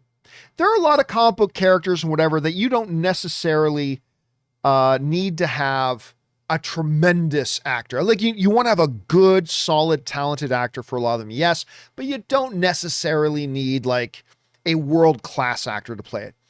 If you're going to play certain elements of Moon Knight, particularly the mental health stuff, you're going to need somebody who can actually kill those scenes. Like just kill it. Right? Well, who did they go out and get to play Moon Knight? They went out and got a world-class actor in Oscar Isaac. Now, does that guarantee they're going to be playing those aspects? No, doesn't guarantee it. But yeah, my guess is I suspect they will. I suspect that is what they will do. So we'll find out. We'll find out soon enough. Again, I got to talk to Rob about that and get his impression on that again, because I think I remember what he said, but I can't totally remember. Anyway, thanks for writing that in, Light. Next up, Casey McNatt writes, "Hey, John, they just released the trailer for Willy's Wonderland, and it looks like good cheesy fun with Nicolas Cage facing off with evil animatronics. I have not seen it yet. It will be released on February 12th. Have you seen the trailer? And what do you think of the trailer? And what do you... I haven't seen it. So, yeah, you know what I'm going to do? I'm going to pause the recording for a second. I'm going to check it out right now. Okay, just watched the trailer for Willy's Wonderland. Oh my God, that is a complete, absolute Five Nights at Freddy's ripoff. That is a complete Five Nights at Freddy's ripoff. And they even directly ripped off the Watchmen line of, "You don't get it. I'm not trapped in here with you. You're trapped in here with me." They completely ripped that line off in this thing. They completely ripped it off. This whole thing is a complete ripoff. But I'd be lying if I didn't tell you I'm going to watch it. Whatever, it looked like stupid big fun. I'm going to watch it. I'm going to watch this. But make no mistake, that was that is an absolute shameless ripoff of Five Nights at Freddy's. Come on. But I'm going to watch it because it does look like kind of stupid fun. So, yeah, there's that. Okay. Let's keep things going. Next, we've got, that was Casey. Next up, we've got Will Lore, who writes, "Your thoughts about what makes a trilogy versus a series of 3 films. For instance, I struggle to equate the Captain America films with the Dark Knight trilogy, as the latter is a complete story, while the former doesn't fully resolve Cap's arc without other films." It's semantics. It really is. There is no one true definition. It's kind of like, to me, when somebody wants to have a debate about what's a spoiler. There's no one standard answer to that, right? When you ask somebody what is a spoiler, somebody like me will say to you, a spoiler is a piece of information given that completely fundamentally alters your perception of parts of the movie as intended by the director. But that's big, big stuff. But then somebody else will say, if you tell me that Robert De Niro and Al Pacino have dinner together at one scene, that's a spoiler. Okay, so there's one scene where there's a car chase in the movie. That's a spoiler. I didn't want to know there was a car chase. I mean, so it's completely whatever. To me, the captain, look, a lot of times films can just be called, look, Edgar Wright's The Cornetto Trilogy, right? What do any of those movies have in common? Really? Nothing. But they call it the Cornetto Trilogy. Shaun of the Dead, Hot Fuzz, World's End. And they just call that the Cornetto Trilogy. And even though there's nothing associated there, but they call it a trilogy. Okay, that's fine. Call it a trilogy. The Captain America thing to me is absolutely a trilogy. It is a trilogy of films that you can watch independently because, like we were talking about a little bit earlier, the brilliance of Kevin Feige is that he makes all of his movies in such a way. So you can watch the 3 Captain America movies without watching the movies that happen in between, and you'll catch up very, very quick. It'll give you all the information you need, the essential information you need to have. And it works. The Christopher Nolan films are absolutely a trilogy.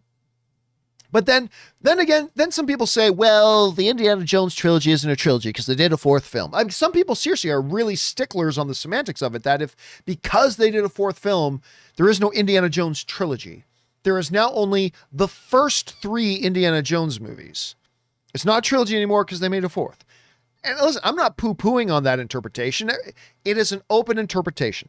For me personally, if it's a set of 3 films, trilogy is very, very much a loose phrasing because you can call The Hobbit a trilogy because they did 3, but I mean, it was all based on one book that they just, arbitrarily chopped up into 3 movies. Should you call that a trilogy? The story of one short book, by the way, when you compare them to the Lord of the Rings books. The Hobbit is a short book, but they arbitrarily chopped it up into 3 movies, even though it's just one story, but we call it a trilogy. That's okay, I guess. The Godfather trilogy.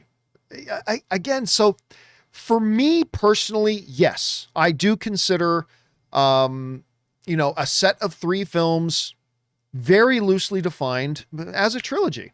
I just don't believe there is or should be any, really strong, because just like The Hobbit was arbitrarily kind of chopped up, we just arbitrarily call things a trilogy. There's no deep meaning to it. Like, some are more proper to the spirit of a trilogy than the others, but really at the end of the day, it's just a word. Trilogy is just a word that we attach to certain sets of films. But yeah, for me, the Captain America trilogy, the Hangover trilogy, the Indiana Jones trilogy. Yes, I know there's a 4th. Don't care. The Indiana Jones trilogy, the Star Wars trilogy. Yes, I know there are other films, but the Star Wars trilogy. So me personally, that's how I do it. But I would never correct anybody else who looks at it differently because I just don't think it's important. I just, at the end of the day, I don't think it's an important discussion.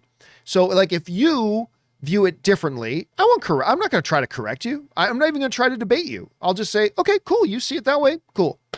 I see it differently, but it's not important enough for us to argue about. You know what I mean? So that's my kind of take on it. Interesting question, Will. Thanks for throwing that in there. All right. Next up, we've got Mike Thompson, who writes, Green Arrow and the Canaries is officially dead at the CW. Yes, it is. Not terribly surprising, but the Arrow show itself and the main cast deserved a better send-off than to have its entire final season just be a promo for the series that's never going to happen. Yeah, listen, I was the biggest Green Arrow. I called myself a Green Arrow evangelist, and for good reason. I love Green Arrow. Season 1 and Season 2, I was a psychotic Green Arrow fan. Okay, I love this show. I would talk about it all the time. I thought at first it looked like really dumb and stupid. I thought it looked like really, really ridiculous. And then I started watching it and I was like, oh my God, I love this damn show. This show to me is absolutely amazing. And what happened was Ann and I started doing, for those of you, some of you have heard this story, but for those of you who haven't, Ann and I started doing an Arrow after show because we loved it so much. And I was rooting for it because Stephen Amell's a good Canadian kid and I really liked him in the show. And so we just started talking about Arrow after show. It wasn't the most popular show in the world. Didn't have all the viewers. Didn't matter. Ann and I loved that show so much. We just wanted to talk about it every week.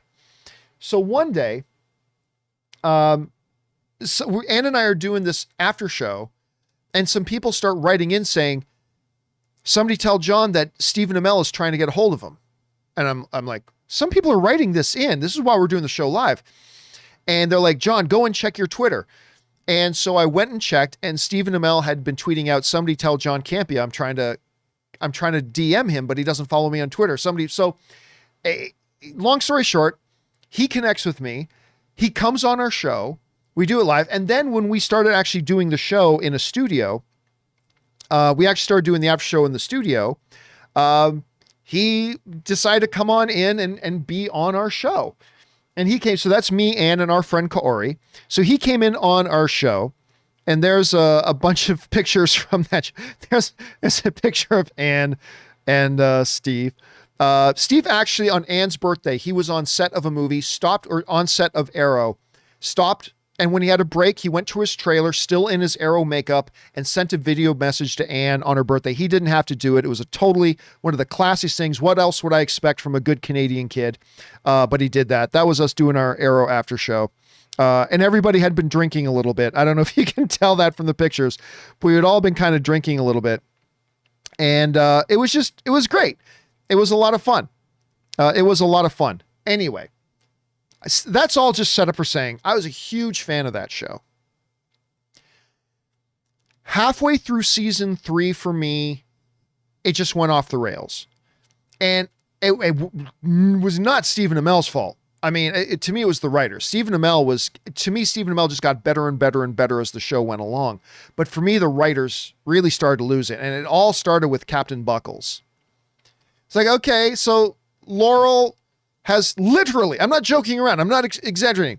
Laurel has taken a couple of night boxing classes at literally taken just a couple of night boxing classes at the local gym. So she bought a leather outfit with an unspeakable, irrational number of buckles on it. I'm not kidding. Go back and look at the pictures. And suddenly now she's a superhero. I remember, okay, you lost me. You just totally lost me. Every superhero thing has a certain degree of suspended disbelief that you have to have. But I do expect a show to maintain its own internal logic. And it's like, okay, so she has literally gone to the community center and taken some night self-defense courses for a very short period of time, and now she's a superhero. And I remember it just lost me. Now, I didn't stay abandoned to the show for terribly long. I then was like, oh, I just can't help it. Like, I just had such a love for the first 2.5 seasons. I went back. And from then on out, Arrow had some really good stuff and some not so great stuff. Some really good stuff, some not so great stuff. It was never able to recapture that absolute complete brilliance of the first 2.5 seasons, but it had its positive moments and it had some negative moments. The final season was not a great send-off, but here's the thing. I wouldn't hold anybody at CW or the Arrowverse too much to account for that because, as we've talked on this show before, every show is it's hard to stick the landing. Some of the greatest shows of all time have had a very, very difficult time sticking the landing. I mean, just look at what a lot of people consider to be the greatest sitcom of all time, Seinfeld. I mean, for me, it's probably The Office, things like that. But a lot of people consider Seinfeld to be the greatest sitcom of all time. Guess what? One of the absolute worst series finales in history. One of the absolute worst series finales in history. But a lot of great shows are like that. A lot of great shows have a very hard time sticking the ending. Whether it's the last season or the last episode or two, it's tough to stick the landing. With the Arrowverse being the Arrowverse, the powers that be decided to also make the final season of Arrow about continuing a new show within the Arrowverse. That was appropriate. I don't think there's anything wrong with that. And you know what? We wouldn't be complaining about it, Mike, if it had been a really good season. If they had made the final season about the ending of Arrow, but also introducing the world to this next show that's going to come, if the season was great, none of us would think it's a problem. Winning cures everything. The problem is, it wasn't a great season. And I never did like Oliver's idiot kids, as I started referring to them as. I just never liked his kids, the characters. Nothing against the performers who played the characters, not at all. But the way they were written, I did not like Oliver's idiot kids.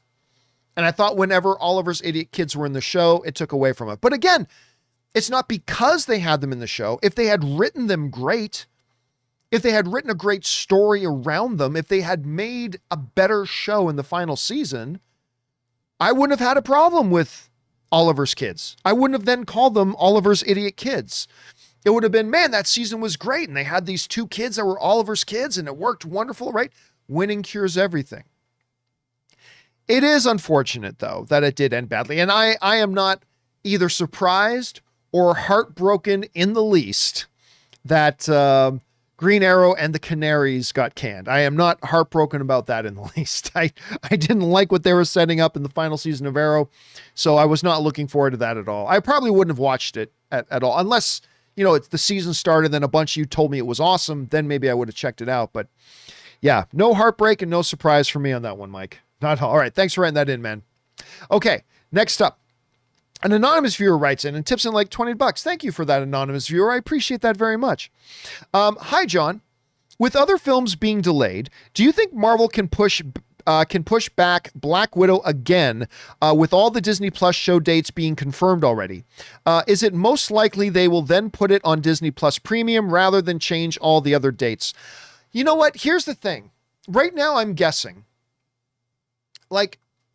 My guess is, if they had any interest of putting Black Widow on a day and date premium access on Disney Plus, the perfect easy opportunity to that was at the Disney investors call announcements that they did a few weeks ago. When they announced all the MCU projects and all the new Star Wars projects, that was the time. If they had any interest of doing that, that was the perfect time to do it. I had even heard that's what they were going to do, and they didn't. So that was the time to do it. To me, that kind of suggests that they don't intend to put this thing as a premium release. They had the opportunity to do it. They had to move the date twice. Then they had this big investors call. They easily could have announced, this is a perfect time for us to announce we're putting this thing on here. And they didn't. They had a golden, easy opportunity. Again, that seems to imply to me that they have no interest of releasing this thing on Disney Plus. They want to put this thing in theaters. However, how many times can you push it? I mean, really, how many times can you push? Only so many times. At some point, you got to look at just putting it out, even if that means on Disney Plus. So I'll put it this way. For me, I would put $5, not 20. But I would put $5 on, they are going to keep it theatrical. Whatever they need to do, even if they need to bump it again by a couple of months, they are going to keep it theatrical. And if, Captain America, if some show has to come out after Black Widow, they may bump that one or two shows. But I believe they're going to keep it theatrical. Now, that being said, that's if they say, when is it supposed to come out? May? Hold on a second. Black Widow. I think it's May that it's supposed to come out. Yeah. May 7th, 2021. May right now looks unlikely to me. May looks unlikely. I think at the earliest is mid to late May. I think beginning of May is still too early. Even my most optimistic is middle to late May. I think really a more realistic view is June or July.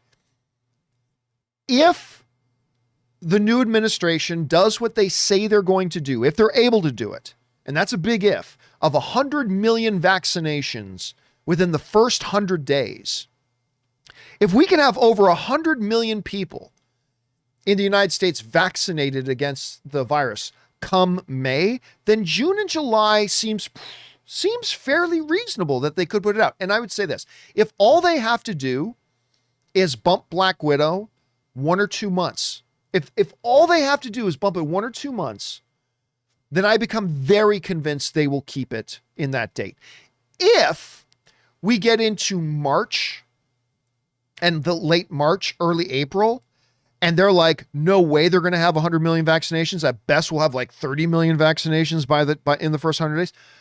Well, now you're looking at having to bump Black Widow by more than 1 or 2 months. Then you have to look at bumping it 4 or 5 or 6 more months. At that point, it becomes more realistic to me that they go, that maybe they consider going to Disney Plus. And again, I have no insider information on this. This is just me speculating, but I just think that if they were ready for it to go on Disney premium release, they would have just announced that at the Disney Investors Day. They just would have announced it then. And I think it is likely it will get bumped again, but I think it'll only be bumped by like 30, 45, 60 days. And they'll work around that and then fine. But if it has to go much more beyond that, I mean, again, there's no just one clean, simple answer here. I think it's very complicated, but my basic guess is they're still not intending to put it on Disney Plus until after a theatrical run. They want it to be a theatrical run, but I do believe they'll have to bump that May 7th date and maybe move it to June or July. And if they do, I think they'll just keep it there and move whatever Disney Plus shows that they need to. If, however, they have to bump it 4, 5, or 6 months, then I think they just need to put it out and take the loss at that point. But a lot of moving pieces of that puzzle, man. A lot of moving pieces of that puzzle. We will see how that all works out. Okay, next up and last question of the day, guys. This one comes to us from Batman vs. Deadpool, who writes, "Hey, John, here's a question for you. How do you enjoy movies when terrible things are happening in the world? COVID, climate, politics, etc. I mean, I know movies are meant to make you escape, but I can't just switch my brain off. What are your thoughts?" It's exactly it. It's how do you enjoy any of the pleasures in life when there's terrible things going on? Right? How can you enjoy your mom's smile? My mom's smile is still one of the greatest things in the world to me. But how can you enjoy your mom's smile when there are terrible things going on in the world? Well, one can argue that the terrible things going on in the world are the things that make me appreciate the good things even more. How can you enjoy a delicious plate of pasta or lasagna when there are terrible things going on in the world? Well, one could argue that the fact that there are a lot of crappy things going on just makes me appreciate the things that are really good. How can you appreciate a good TV show or a good movie when there are some crappy things going on in the world? I would argue that the crappiness that goes on in the world right now only make me appreciate those things even more and only makes it more important that you savor those moments. You know, when there's a lot of garbage out there, I think it's the good things in life. And to me, we as a species are storytellers, and telling stories is one of the greatest things we've ever done as a species. But I would say it's in the midst of things being really crappy, in the midst of a pandemic, in the midst of a bunch of political upheaval, in the midst of all this stuff. It's the good things that remind us of what it is we're working for. It's the good things that we have to cherish even more in the midst of all that. So what I would say, and it's a great question, Batman v Deadpool. It's a great, great question. But again, I would just go back to that same mantra chant I've just said like 3 or 4 times. It is these crappy things, COVID, climate, politics, etc., that make me appreciate the good stuff even more. And so when we're having all sorts of crap, when I can sit down and watch Mandalorian and just have fun and imagine and dream and experience something as fun as that, it just makes it all richer, you know? And when things are bad, listen, I always enjoy talking to my mom or seeing my dad. But when things are particularly rough, when I get to see my mom or my dad, it just makes it even more special to me. It's hard for me to quantify it more than that. But again, bottom line for me, it's in the midst of the bad that makes me appreciate the good even more. And that's why, yeah, all that stuff's going on. But not only does it not take away my enjoyment of the good things we have, in this case, things like great movies or TV shows, whatever, it makes me appreciate them even more. So that's how I would address it. Excellent question, man. And I'm glad that you asked. All right, guys, listen. For people like Doolittle Sucks, Wakandan Forever, Dom's by Vibramian, Mindset and on, do not worry, guys. We're going to start off tomorrow's John Campea Show with, when we get to the live questions part of the show, we're going to start off with your questions. So thank you so much, guys. But that will do it for us for now, guys. Listen. Thank you so much to all you guys for taking time to check out this video. Special thank you to all you guys who sent in those questions. Number one, because you gave us great fun things to talk about. But number two, because you supported this channel while you did it. And all of us involved here with the John Campea Show, thank you guys very, very much for that. All right, guys, remember, do the four main things. Stay smart, stay safe, take care of yourselves, and please take care of the people around you. That'll do it for us for now until tomorrow's show. My name's John Campea, and until next time, my friends, bye-bye.